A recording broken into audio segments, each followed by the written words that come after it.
à tous et à toutes et merci de nous avoir rejoints pour cette série sur l'outil décisionnel Power BI de Microsoft.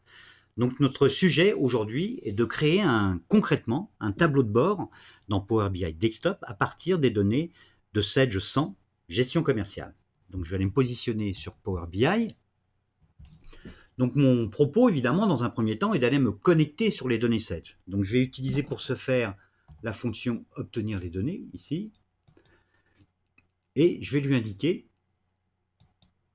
merci, que je veux utiliser le connecteur SQL Server. Donc, la première information que je dois lui donner, c'est évidemment le nom de mon serveur. Ensuite, ici, le nom de ma base sur laquelle je souhaite me connecter. Alors, une analyse de mon modèle de données Sage m'a permis d'identifier les tables qui m'intéressent d'intégrer dans Power BI afin de réaliser mon tableau de bord qui, dans un premier temps, est essentiellement axé sur les données de gestion commerciale. Donc, cette analyse m'a permis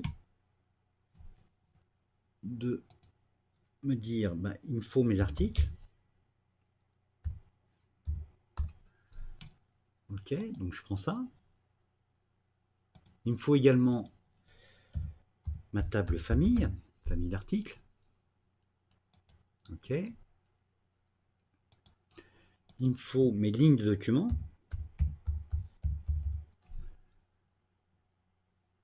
Celui-ci.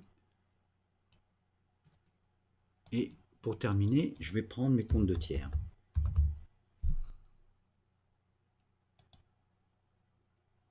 Voilà. Donc là, j'ai marqué les 4 tables qui vont m'être utiles.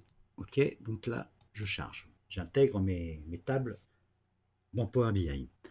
Alors, il va sans dire que ce modèle est évolutif. Si par la suite, je souhaite également intégrer dans ce modèle des données comptables, je ferai la même manipulation qui consistera donc à sélectionner la fonction obtenir les données, sélectionner mon serveur, sélectionner ma table, ma base Sage et de marquer les tables qui me conviennent. De fait, là je me focalise sur un seul dossier, mais je pourrais bien sûr intégrer tous les dossiers Sage que je traite et ainsi pouvoir réaliser par exemple des consolidations entre les différents dossiers Sage de compta et Gestcom que je traite. Donc là, il m'intègre mes données, mes tables dans mon modèle Power BI que je vais avoir ici. Donc là, cette manipulation, on l'a fait une fois pour toutes, bien sûr. Une fois que le lien est créé avec mes tables, je n'ai plus à y revenir. Donc là, ici, je vois les tables qui ont été intégrées, mes articles, mes comptes de tiers, mes lignes de documents et mes familles. Donc là, je suis ici. Donc là, je suis dans l'espace dans lequel je vais réaliser concrètement mes visuels. J'ai un deuxième symbole ici qui me permet de consulter mes tables en tant que telles. Donc si je vais sur article, je vais avoir toutes les colonnes de ma table article et évidemment les enregistrements qui y correspondent. Et donc ce qui est vrai pour article est vrai pour l'ensemble des tables que j'ai intégrées. J'ai un troisième symbole ici qui est le symbole des relations, qui est une étape majeure dans la construction d'un modèle, qui consiste donc à mettre en relation les tables que j'ai intégrées dans mon modèle, qui va me permettre entre autres de pouvoir ainsi créer un visuel dans lequel je pourrais combiner des données qui viendraient indifféremment de la table article, de la table famille ou de la table des lignes des documents. Pour ce faire, hop, je vais glisser ici ma table de lignes de documents, qui est ma table de fait. Voilà, que je vais agrandir ici. Je vais mettre mes articles. Je vais mettre ma famille, ma table famille. OK. Et mes comptes de tiers que je vais glisser ici. Donc là, c'est OK. Maintenant, je vais créer une relation pour chacune des tables. Donc au niveau des clients, c'est CTNUM qui est ici et le CTNUM qui est là. Donc hop.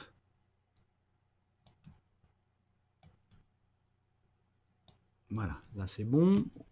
Je vais faire la même chose pour mes articles. Donc c'est AREF dont il s'agit.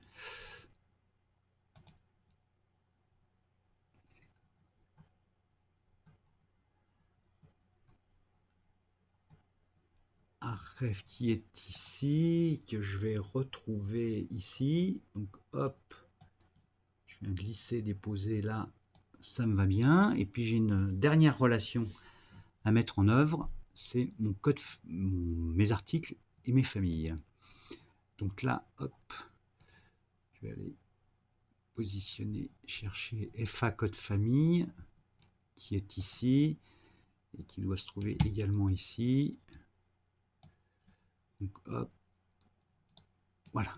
Donc là, je suis en mesure de créer mes premiers visuels.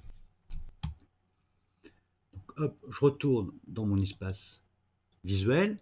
Alors j'ai l'ensemble des visuels qui sont à ma disposition ici. Donc je vais créer un premier visuel simple, un tableau. Et je vais aller y mettre mon intitulé client. Donc là, ici. Alors j'ai deux façons de faire. Soit je le glisse ici. OK. Donc ça c'est OK. Je vais aussi y mettre mon article, mon code article. Donc je peux aussi cliquer ici. OK, ça me va bien. Je vais y mettre le montant. Et puis je vais en profiter pour renommer mon champ en montant là. Ça sera plus clair pour moi ou mes collaborateurs si je partage mon tableau de bord. OK. Donc, hop, je vais le coller dans mon visuel. Et puis, je vais y mettre la date. OK. Donc, j'élargis tout ça. Hop. Là, je vois la date, il m'affiche l'heure, ce qui présente pour moi strictement aucun intérêt. Donc, je repositionne sur date ici. Je vais ici et je vais aller changer mon format date et lui dire, écoute, tu me le mets dans ce format, ça m'ira très bien. OK, puis il y a une dernière information que je souhaite afficher dans ce tableau, c'est le type de document. Donc je vais aller dans d'outils. OK, je vais l'intégrer. Alors là, j'ai le code d'outils. Bon, OK, c'est pas très parlant, alors que moi je voudrais voir clairement affiché facture, bon de commande, devis. Il se trouve que j'ai une feuille Excel ici, toute simple, où là j'ai mon code type, mon do-type ici, et puis ici j'ai l'intitulé du document, et puis aussi le domaine auquel appartient le document. Domaine des ventes, domaine des achats, domaine de stock, domaine des documents internes. Je vais intégrer ma feuille Excel dans mon modèle Power BI. Donc je vais ici, j'utilise la même fonction que j'ai utilisée tout à l'heure pour ma base SQL, et je lui dis là, pour le coup, c'est la feuille Excel. Donc je lui précise ici, OK. Donc là, on voit la facilité avec laquelle on peut intégrer différentes sources dans Power BI. J'ai à peu près une soixantaine de connecteurs qui sont à ma disposition. Pour les feuilles Excel, pour des fichiers de texte, pour une base Access par exemple, pour des logiciels métiers comme Salesforce ou Sage CRM. Donc il m'affiche ma feuille. Je dis OK, ça c'est ici. En plus, il m'a mis la première ligne en tête de colonne. Ça me va. OK. Je vais charger ça dans mon modèle Power BI.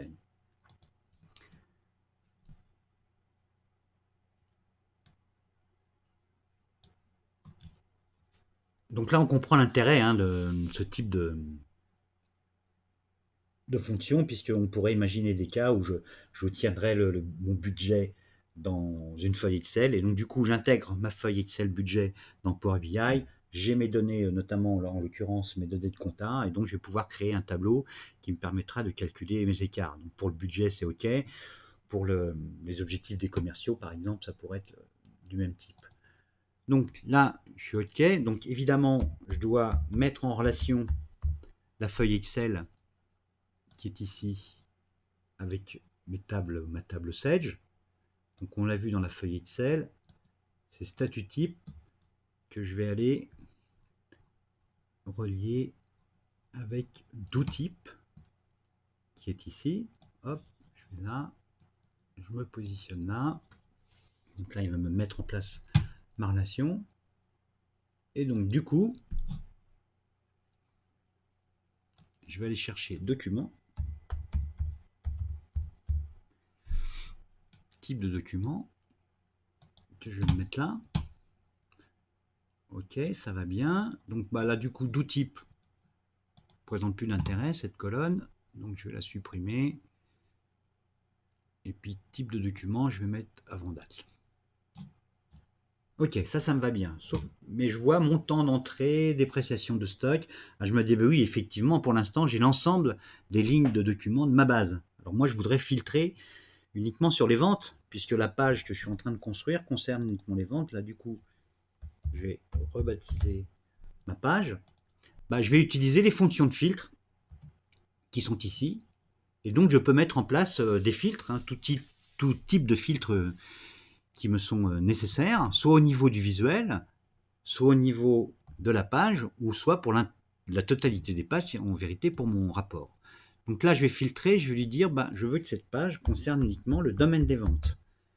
Donc je vais aller chercher mon domaine.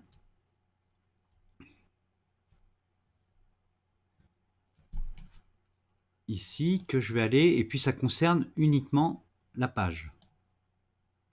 Et je vais lui dire, bah, pour cette page, c'est uniquement le domaine des ventes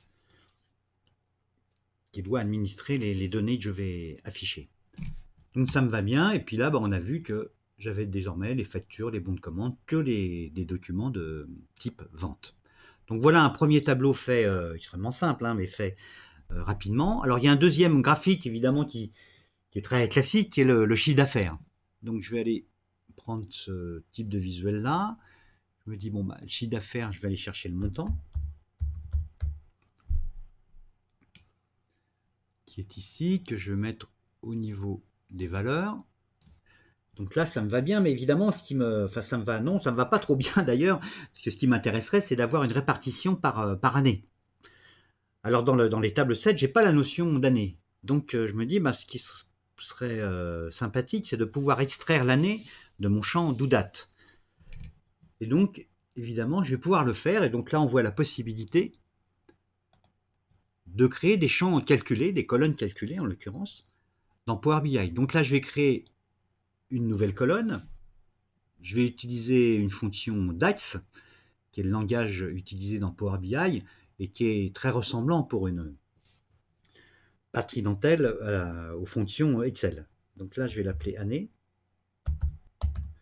Alors là, je fais très simple, hein, parce qu'un modèle Power BI, il est de mon ton, enfin, il est très pertinent et très efficace de créer une table date. Mais là, pour l'instant, je vais faire comme ça et je vais lui dire, ça concerne d'où date. Ok, voilà. Donc là, j'ai créé ma colonne année. Et puis pendant que j'y suis, je vais créer une deuxième colonne qui est ma colonne mois. Donc il consiste toujours à extraire le mois de d'où date.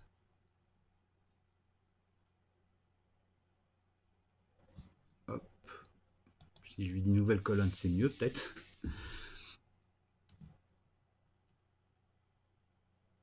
Et donc là, on va utiliser une nouvelle fonction, mais que donc mois, et là, presque intuitivement, on se dit, ça pourrait être ça.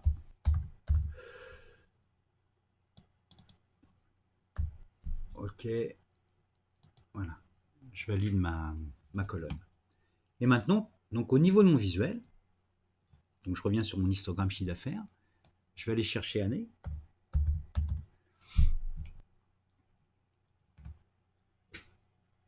Et donc je vais pouvoir demander au système de me calculer, voilà, année. Là je vois un petit symbole qui me montre que c'est un champ calculé, que je vais mettre ici. Donc hop, voilà, j'ai ma répartition. Puis comme j'ai créé mois, bah, je vais pouvoir aussi lui demander de me faire une répartition par mois.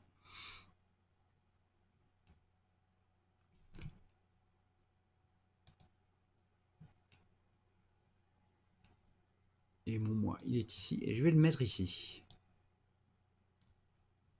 Et le but du jeu, il est, vous voyez, là je suis par année, et si je descends dans ma hiérarchie, je vais l'avoir en mois. Voilà, donc là je voulais montrer la possibilité d'avoir dans un même graphique, d'avoir plusieurs niveaux de consultation. Un autre graphique qui peut nous intéresser, c'est le top 5 des clients. Donc là, hop, je vais créer un nouveau graphique. Bon, je vais le mettre ici. Donc, je vais aller chercher l'intitulé de mes clients.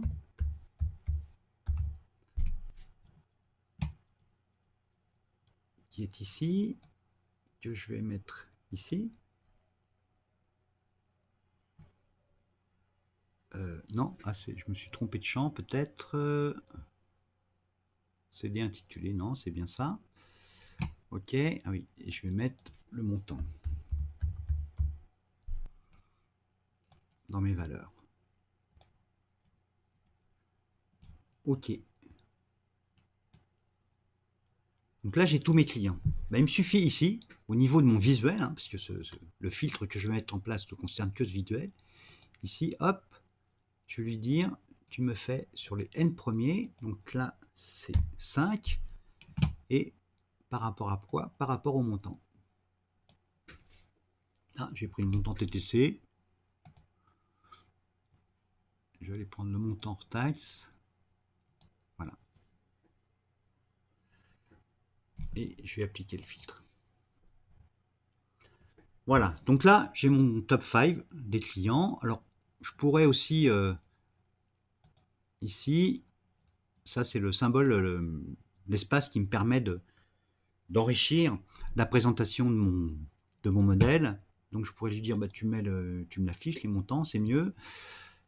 Tu vas me mettre aussi, je vais le mettre en milliers. Et pendant que j'y suis, je vais aller modifier le titre. Top 5 clients. Ok. Je vais mettre un peu de couleur. Je vais mettre ça ici. Voilà, avec hop, comme ça. Et puis je vais le centrer. Voilà, là c'est les fonctions qui me permettent d'habiller mon graphique. Et puis un dernier graphique peut-être, qui est une matrice, ici. Alors, on va comprendre de quoi il retourne. Ici. Et là, ce qui m'intéresse d'avoir, c'est la répartition de mes quantités par famille d'articles. Donc je suis ici, donc hop, je vais aller chercher famille.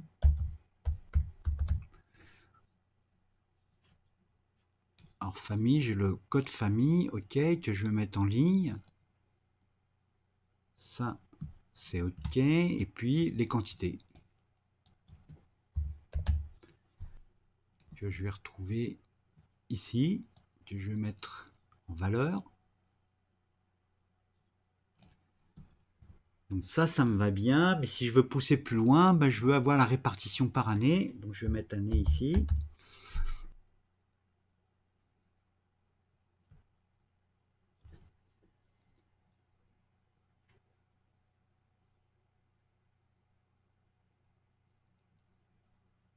Année que je vais mettre en colonne. Ok, je me dis, bah ça va bien. Mais alors, ce qui serait top, c'est si je pouvais avoir, pour chacune des familles, les articles. Alors, poser la question, c'est peut-être y répondre. Donc, je vais aller chercher mon code article. Et mon code article, je vais aller le coller ici. Et puis, pour que ça soit encore plus facile d'utilisation, je vais utiliser le plus là. On va voir tout de suite de quoi il retourne. Donc, je dis, bah, tu m'actives l'icône plus-moins. Et là, hop, si je clique sur le plus là, bah, je vais avoir tous les articles qui sont rattachés à ma famille bijoux argent. Donc voilà d'une façon rapide comment je peux construire un tableau de bord orienté gestion commerciale. Ce qu'il faut noter également, c'est l'interactivité qui existe entre les visuels. Hein. Si je clique sur Cara ici par exemple, j'ai cliqué ici sur Cara, bah, ça va avoir une incidence sur le calcul des autres visuels. Donc là, très rapidement, je peux sélectionner un client et puis je vais avoir, bah, du coup, je vais avoir les documents des ventes qui lui sont rattachés.